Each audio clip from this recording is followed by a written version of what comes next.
अल्पावधीतच जनसामान्यांचा आवाज बनलेली आणि महाराष्ट्रातील चालू घडामोडी ठळक ताज्या बातम्या पाहण्यासाठी ब्रेकिंग न्यूज मराठी या वृत्तवाहिनीला सबस्क्राइब करायला विसरू नका। आणि हो, व्हिडिओ आवडल्यास नक्की लाईक करा। मुख्य संपादक वसंत पानसरे। त्रिपुरारी पौर्णिमा निमित्तानं प्रति गाणगापूर तानसा येथे अलोट गर्दी। हजारो भक्तांनी घेतले रमणनाथ महाराजांच्या समाधीचे दर्शन। शहापूर तालुक्यातील प्रति गाणगापूर समजल्या जाणाऱ्या श्री क्षेत्र भोगवती नगर तानसा येथे परमपूज्य सद्गुरू रमणाथजी महाराज संजीवन समाधी ट्रस्ट आयोजित त्रिपुरारी पौर्णिमा महोत्सव 2024चं भव्य नियोजन 13, 14 आणि 15 नोव्हेंबरला करण्यात आलं होतं। परमपूज्य सद्गुरू रमणाथजी महाराज यांच्या संजीवन समाधीला 289 वर्ष म्हणजे शेकडो वर्षांची ऐतिहासिक परंपरा असलेल्या तानसा भगवान दत्तात्रय यांच्या पदस्पर्शानं पावन झालेल्या या तानसा भूमीत सद्गुरूंच्या आदेशानुसार हा कार्यक्रम आयोजित केला असल्याची माहिती महाराजांनी दिली आहे।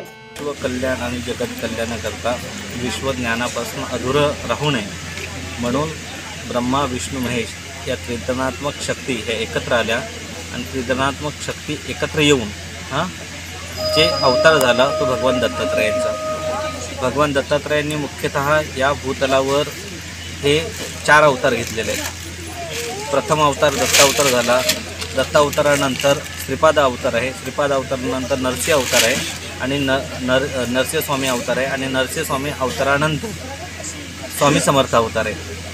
पण निजामशाहीमध्ये हा दत्त संप्रदाय लोप होण्याच्या पार्श्वभूमीवर असताना भगवान दत्तात्रयांनी आपले जे 24 गुरु केलेले होते, या 24 गुरूंची शक्ती अनुयायी म्हणून या भूतलावर पाठवली।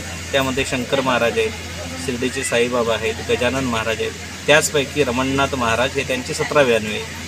आणि भगवान दत्तात्रयांनी स्वयं प्रगट होऊन रमणनाथ महाराजांना शिष्यत्व प्रदान केलं, पादुका दिल्या आणि त्यांना आदेश दिला की सह्याद्री पर्वतरांगेमध्ये भोगावती नदी जिथे वाहते तिथे जाऊन तू तपश्चर्या कर, हीच तुझी कर्मभूमी आहे। आणि सद्गुरू रमणनाथ महाराज 1600 शतकामध्ये या भोगावती किनारे आले।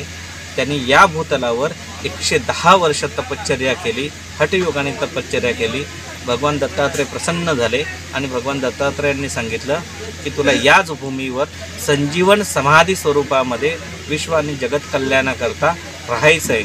आणि ती समाधीची तिथी त्यांनी नियोजित केली, ती म्हणजे त्रिपुरारी पौर्णिमा इसवी सन 1735।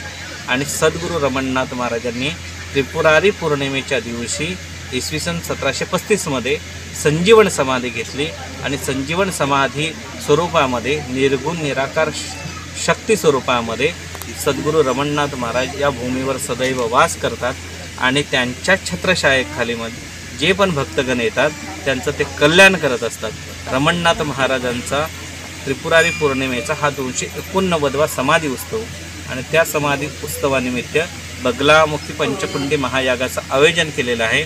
आणि या महायागाच्या निमित्ताने भगवान दत्तात्रय आणि रमणनाथ महाराजांच्या दर्शनाकरता लाखो भक्तगण येतात, दर्शन घेतात आणि त्यांच्या जीवनाचं कल्याण करतात। या ठिकाणी आज शेवटच्या दिवशी हजारो भक्तांनी सद्गुरू रमणनाथ महाराज यांच्या संजीवन समाधीचं तसेच सद्गुरू आलोकनाथ यांचं दर्शन घेतलं होतं।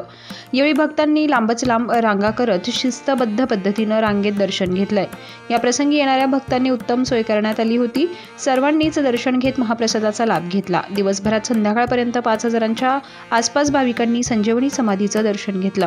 Breaking news Marathi, Mayur Kirpan, Shahapur.